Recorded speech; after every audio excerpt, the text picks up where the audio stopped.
नमस्कार दोस्तों, आपका हार्दिक स्वागत है मेरे यूट्यूब चैनल पर। प्यार दोस्तों, यदि वीडियो अच्छा लगे तो चैनल को सब्सक्राइब अवश्य करें। आज का वीडियो आरआरसी ग्रुप डी 2022 से संबंधित है, जिसमें हम बातचीत करेंगे कि इसकी कट ऑफ कितनी जाएगी। फिजिकल के लिए आप सभी को अच्छी तरह से पता है कि तीन जितनी पोस्ट है उसका 3 गुना विद्यार्थियों को पास किया जाएगा। उसके बाद 1 गुना की लिस्ट जारी होगी। तो एवरेज अटेम्प्ट की बात करें तो हम 60 से 70 क्वेश्चन विद्यार्थी अटेम्प्ट कराए, जिसमें से हम मिनिमम टू मिनिमम मान के चले तो 7 से 8 क्वेश्चन प्रति विद्यार्थी गलत होंगे। तो वही चला फिरा के फिर 50 से 55 या 55 से 60 के बीच में ही आएगा, जिन जो 60 से 70 अटेम्प्ट कर रहा है। हो सकता है किसी ने ज़्यादा एक्यूरेसी, यदि 90% एक्यूरेसी है तो उसके मार्क्स, यदि 65 अटेम्प्ट कर रहा है तो 60 हो जाए, लेकिन 60 से कम ही आने की अधिकतर संभावना है।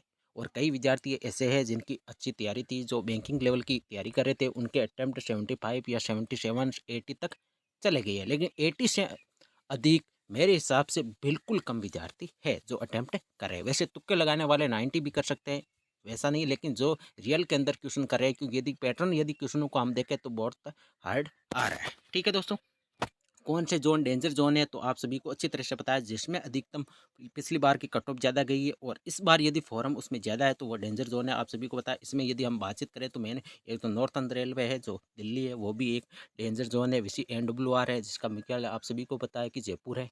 RRC NWR, उसकी भी कंपटीशन हाई है। उसी प्रकार गोरखपुर की बातचीत कर लेते हैं। और मीडियम जोन के अंदर बहुत सारे जोन है, आप सभी को अच्छी तरह से पता है कि कौन सा डेंजर जोन है। आपने फॉरम अप्लाई किया तब ये अच्छी तरह से देखा होगा।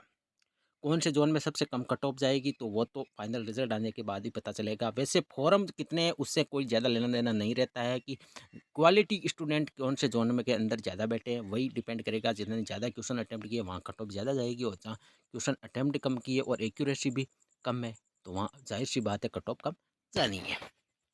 फर्स्ट फेज़ की हम कट ऑफ की बातचीत करें तो फर्स्ट फेज़ के अंदर आप सभी को पता है कि पेपर का लेवल सभी विद्यार्थियों को कुछ भी पता नहीं था। पिछले 2018 के हिसाब से तैयारी कर रहे थे, उस लेवल की न तो साइंस आई न रीजनिंग आई। पिछली बार रीजनिंग का लेवल देखे तो जो नींद के अंदर उठ के गया था वो भी 20 से 25 क्वेश्चन आसानी से सही कर रहा था। लेकिन अब की बार ऐसा नहीं है, क्योंकि रीजनिंग को बहुत टाइम टेकिंग दे दी गई थी, जिसमें पजल और सेटिंग अरेंजमेंट के हर शिफ्ट के अंदर लगभग 7 से 8 क्वेश्चन आ रहे थे, और कोडिंग डिकोडिंग भी 3-3 टाइप की आ रही थी। और 3-4 क्वेश्चन रीजनिंग में ऐसे आ रहे थे जो एक नया ही पैटर्न था, जैसा कि पैटर्न रीजनिंग में हमने कभी देखा ही नहीं था। ठीक है दोस्तों, यदि यूआर की बातचीत करें फर्स्ट पेज के अंदर, तो पीईटी की ये मैं कट ऑफ बता रहा हूँ 3 गुना की। तो मेरे हिसाब से यूआर की cut off minimum to minimum 60, ये मिनिमम, या आप इसको मैक्सिमम भी बोल सकते हो। मिनिमम तो क्या है, 60 बहुत अच्छे मार्क्स रहेंगे। जो भी जिसके भी काट कटा के यदि 60 मार्क्स आ रहे हैं तो मेरे हिसाब से जनरल का उसका पीईटी के अंदर श्योर सिलेक्शन हो जाएगा। और पीईटी के बाद में तो 2-3 मार्क्स आपकी कट ऑफ बढ़ने वाली है, उससे ज़्यादा नहीं बढ़ेगी। यदि आपके मार्क्स 60 तक आ रहे हैं तो आप बिल्कुल सेफ जोन के अंदर हो, यदि आप अनरिजर्व्ड कैटेगरी के से बिलोंग करते हो। ठीक है दोस्तों, इसी प्रकार यदि हम बातचीत करें ओबीसी की, तो ओबीसी की आपकी 55, यदि 55 मार्क्स आपके आ रहे हैं तो आप ओबीसी के अंदर बिल्कुल सेफ जोन के अंदर हो। ठीक है दोस्तों, ईडब्ल्यूएस की अब की बार कट ऑफ आपकी ओबीसी से 3 से 4 मार्क्स कम जाएगी। तो मेरे हिसाब से ईडब्ल्यूएस के अंदर फॉर्म की संख्या भी बिल्कुल कम है ओबीसी की कंपैरिजन में। वैसे पोस्टें भी 10% ही रहती है, लेकिन मेरे हिसाब से आपकी ईडब्ल्यूएस की कट ऑफ 52 से 55 के बीच में ही रहेगी। यदि मैं आइडिया यही है कि 52 कट ऑफ आपकी जा सकती है, 55 तो मैक्सिमम टू मैक्सिमम है, लेकिन मेरे हिसाब से 52 आपकी कट ऑफ जा सकती है। इसी प्रकार एससी की बातचीत करें तो यदि 50 मार्क्स आ रहे हैं या 50 से आपके 1-2 मार्क्स कम भी है तो भी आपका बिल्कुल सेफ जोन के अंदर हो। ठीक है दोस्तों, एसटी की बिल्कुल कम जाएगी, से 45 के आसपास आपकी कट ऑफ देखने को मिलेगी, क्योंकि अब की बार नंबर ऑफ वैकेंसी भी बहुत ज़्यादा है और फॉर्म भी पिछले साल की अपेक्षा बिल्कुल ही कम है। पिछले साल से लगभग आधे फॉर्म है, जबकि पोस्ट है लगभग 2 गुनी है।